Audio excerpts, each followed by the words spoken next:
Hey everyone, and welcome to this bonus episode of the Genuine Life Podcast. I am your host, Jennifer Nicole, and as promised, I wanted to bring you the episode that I was a guest on Brain Boom with Matt West. And if you haven't heard of this amazing podcast, it's really cool for those of you who prefer your podcast to be short, quick, sweet, to the point. He does an amazing job interviewing entrepreneurs, artists, and athletes for them to have an opportunity to share their empowering stories, their mindsets, their habits, and how they overcome challenges that they've had. So this bonus episode is for you. I am going to be sharing my episode with you. So I hope you enjoy and let me know what you think. Is Jennifer Jones.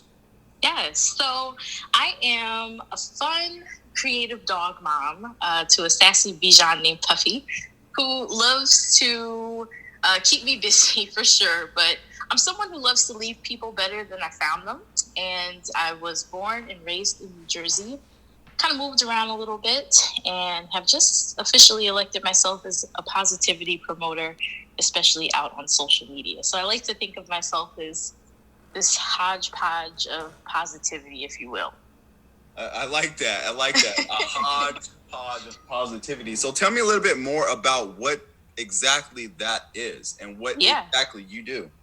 Yeah, so as you mentioned earlier, I do have a meetup group and I podcast, and I lived in a few cities. So I left New Jersey, lived in Atlanta for a little while, then moved to Austin, now Seattle. I'm actually relocating back to Atlanta in June, so wish me luck there. But I just found that every time I came across the various people that I would meet, I would hear the same thing, and that was, wow, I really feel like I could talk to you. Oh my gosh, I just love your energy, you're so positive. And I decided to take that and turn it into my lifestyle and my brand. And so when I lived in Austin, I kept getting these feelings of feeling alone and not really connecting with other women of color out there. So it prompted me to start a meetup group for women out in Austin called Black Women in Austin. And we would meet up and just get to know each other and create a safe space for women of color out in that particular city. And it wasn't until I moved to Seattle where I was so super far away from family and was looking for a creative way to connect with them, but also to connect with the many women that I had met in Austin, still wanting to, have that positivity line, drawing us and keeping us together, but also connecting with people here in Seattle and everywhere else that of anyone really who could use a little bit of positivity in their day. So it really was prompted from this need of not feeling alone, connecting with others, definitely tapping into being creative once again, and just wanting to spread just a little bit of positivity out in social media and through my podcast. So I was just tired of always seeing negative news and nothing that made me smile by the end of the day. So really sharing that positive energy that was already inside of you. And going back, what was some of those memorable challenges that you were faced as you were on this path? Yeah, so, a lot of it was prompted after my divorce. I had quickly realized that I had really allowed someone else to dictate how I should feel and how I should view myself. And it took a long time for me to get to a place where, I had to ask really, really hard questions and figure out the why behind why I allowed that to happen.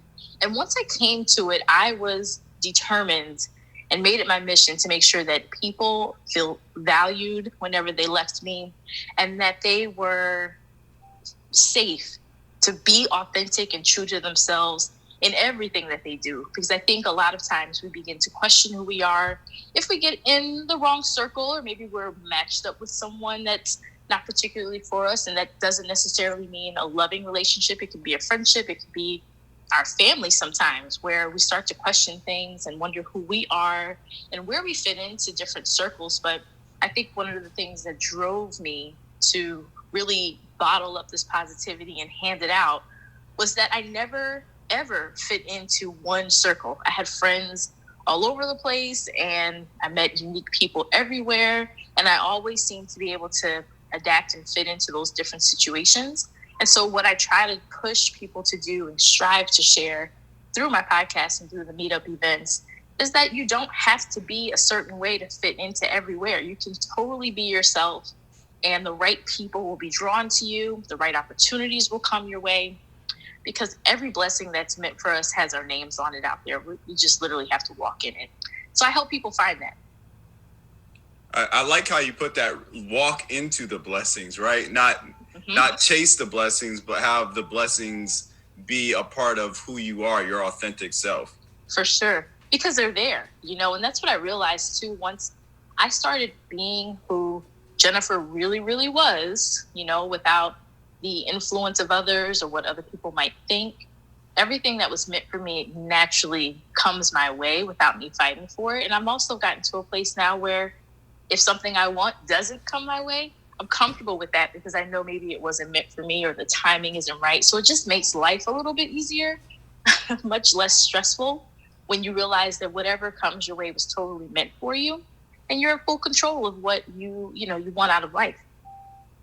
And as you continue on your journey, what are some lessons that you would share to someone that is in the beginning stages of their own journey, or at a middle stage, or even at a stage where they're really grappling with this concept of not knowing what to do next? Yeah. And to be honest with you, sometimes I still find myself there, just trying to navigate a lot of things that are on my heart, and where to start, where to go. I mean, there's so many resources out there, but I think the one thing that I've stayed true to, and we're talking about years, like 6th, 7th grade, is journaling. If I could give anyone a tip, it's to journal. And sometimes my journals are super, super short. It's just to recap my day or recap my feelings, but it's so empowering to go back and read what I wrote 5 years ago and see the growth and the progression, because there are going to be days where you're questioning yourself, or you might even have a bad day where you might feeling a little down, but it's so cool to see how much I've grown, in a month or 2 months or even a year. And so I think one tip that I can give anyone is to totally journal. And it doesn't have to be fancy, however you want to do it. I'm a firm believer in it. I would also say another thing that I'm really, really big on is manifesting the thing that you want. So I kind of look like a crazy lady sometimes, but I have Post-its all over the place in my place. Just small reminders.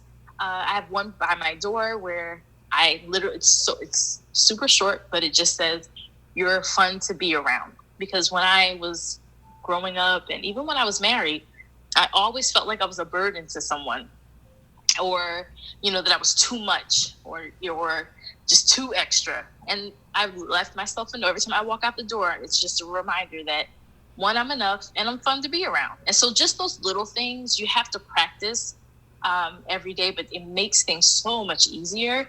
And if you have a clear goal in mind with what you want out of life or what you want to do, those little reminders will keep you on track, keep you focused, and keep you motivated too.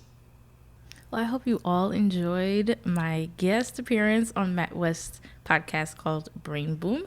I have all of the details on his show, my episode, if you want to listen to more of his amazing guests that he's had on his show. And I just want to say thanks again. I appreciate all of your support. I hope you enjoyed it, and I will see you next week.